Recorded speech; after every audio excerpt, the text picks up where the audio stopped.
wa bihi nasta'inu ala umuri dunya waddin. Asyhadu an la ilaha illallah wahdahu la syarikalah wa asyhadu anna Muhammadan abduhu wa rasuluh. Amma ba'd.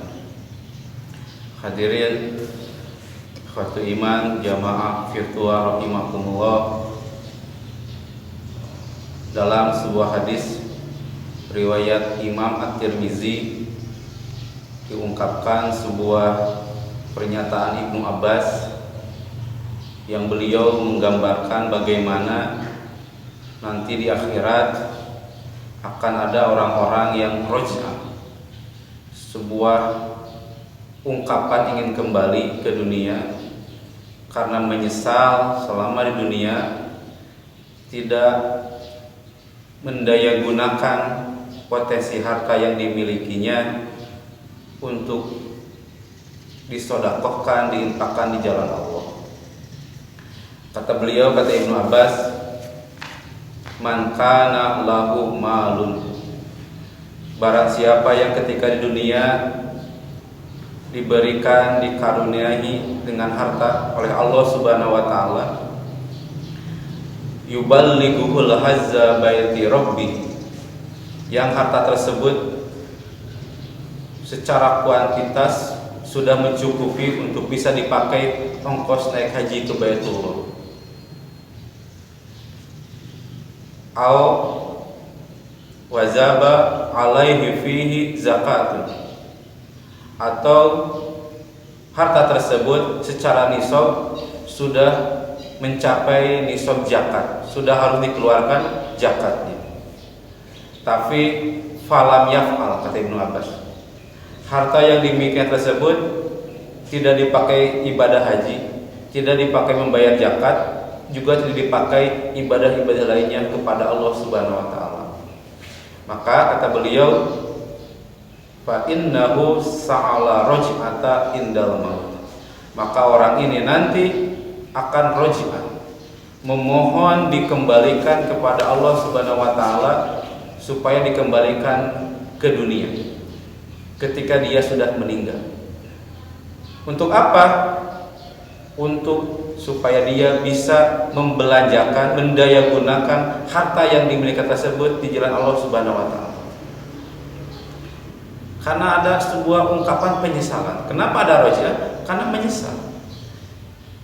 Penyesalan itu datang terlambat setelah mati, dan menyesal kenapa dulu ketika di dunia, ketika limpah rezeki sudah ada, ketika Allah Subhanahu wa taala mengkaruniakan begitu banyak kesempatan berupa keluasan harta, tapi tidak disedekahkan, tidak diinfakkan. Setelah dalam hadis tersebut, setelah Ibnu Abbas menyatakan ungkapan tersebut, para sahabat, orang-orang yang ada waktu itu sedikit mengkritisi Ibnu Abbas. Ya Ibnu Abbas, ittaqillah. Wahai Ibnu Abbas, bertakwalah kamu kepada Allah. Fa innahu yas'alu raj'ata al-kuffar. Kata mereka bahwa nanti orang-orang yang berdoa raj'ah kepada Allah itu bukan orang beriman, tapi al-kuffar, orang kafir. Sedangkan engkau menunjukkan roj'ah itu juga ditujukan kepada orang beriman. Tidak mungkin orang beriman roj'ah, itu hanya orang kufar, orang kafir. Kita mah tidak mungkin. Nah, menjawab argumentasi mereka, Ibnu Abbas pun mempunyai argumen. Kemudian kata Ibnu Abbas, sa'atslu alaikum bizalikal Qur'an. Maka terkait masalah ini, kenapa aku berpendapat, berargumen seperti itu, aku akan membacakan sebuah ayat. Kemudian Ibnu Abbas membacakan ayat Quran surat Al-Munafiqun ayat 9 sampai 11. Yang intinya di ayat itu khitab Allah Subhanahu wa taala justru ditujukan kepada ya ayyuhallazina amanu, kepada orang-orang yang beriman, bukan kepada orang kafir. Di ayat selanjutnya Allah Subhanahu mengungkapkan nanti akan ada orang-orang yang memohon kepada Allah. Rabbana akhirtani ila azalin qarib. Ya Allah, kalau bisa seandainya engkau menangguhkan dalam waktu yang sebentar. Kalau sudah meninggal, tolong kembalikanlah aku sebentar ke alam dunia. Untuk apa? Fa'asaddaqo, supaya aku bisa bersedekah. Harta yang aku punya dulu, yang kau limpahkan begitu banyaknya, aku akan sedekahkan semuanya. Jika engkau beri aku kesempatan sebentar saja. Wa akum minas sholihin, dan aku akan mengisi waktu yang sebentar itu menjadi hambamu yang soleh. Ini adalah sebuah permohonan dari orang-orang yang sudah diperlihatkan kematiannya atau orang-orang yang sudah meninggal. Apakah Allah mengijabah permohonan mereka? Dijawab oleh Allah Subhanahu wa taala, la yuakhirullahu nafsan iza za'a azaluha. Tidak akan diijabah. Sudah datang waktunya meninggal, atau orang yang sudah meninggal tidak akan diberikan kesempatan. Hadirin ikhwati iman jamaah virtual rahimakumullah. Oleh karena itu kita berusaha jangan sampai termasuk orang-orang yang menyesal, yang memohon wajib kepada Allah Subhanahu wa taala dengan senantiasa mengupayakan mendayagunakan harta yang kita miliki hari ini, menginfakkan di jalan Allah Subhanahu wa taala. Kenapa manusia seperti itu? Karena nanti wajar ada sifat sayang, lebar. Ketika ada perintah, ada anjuran berinfak, berzakat, bersedekah, ada sifat kikir, ada sifat lebar, sayang kalau harus mengeluarkan harta tersebut.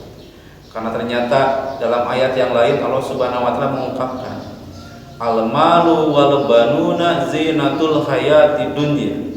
Surat Al-Kahfi ayat 46, Allah Subhanahu mengungkapkan bahwa bagi manusia kita dalam perspektif duniawi, al-malu wal banun zinatul hayati dunia, adalah perhiasan kehidupan dunia.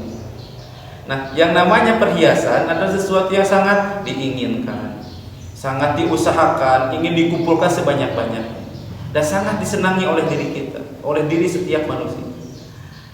Tapi walaupun begitu, Allah Subhanahu wa taala kemudian merubah cara pandang kita terhadap harta. Wal baqiyatus sholihatu, tapi al baqiyatus sholihah itu khairun inda rabbika sawaban wa khairun amalan. Inilah bukan harta, kekayaan, bukan anak keturunan. Yang lebih baik di sisi Allah sebagai pahala, sebagai pengharapan adalah al baqiyatus sholihah. Apa al baqiyatus sholihah itu? Para ulama memberikan tafsiran al baqiyatus sholihah itu adalah al-a'malus sholih, amal-amal soleh.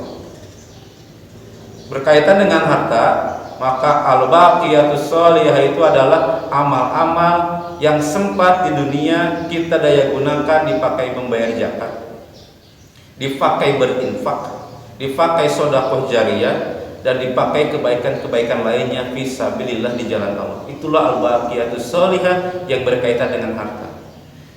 Jadi bukan apa yang kita punya sekarang, apa yang kita dapatkan sekarang, apa yang kita kumpulkan hari ini, tapi khairun inda rabbika sawaban wa khairun amalan, ada al-baqiyatus sholihah. Justru harta yang habis ketika di dunia, tapi habisnya dipakai untuk membayar ibadah haji, dipakai untuk berkurban, dipakai untuk membangun masjid, dipakai untuk berjihad, untuk sedekah dan lain sebagainya. Nah, mudah-mudahan kita senantiasa meluangkan, menyisihkan sebagian harta yang kita miliki hari ini supaya menjadi harta yang al-baqiyatus sholihah. Demikian pemaparan yang bisa disampaikan untuk hari ini. Mudah-mudahan menjadi tazkirah bagi kita semua.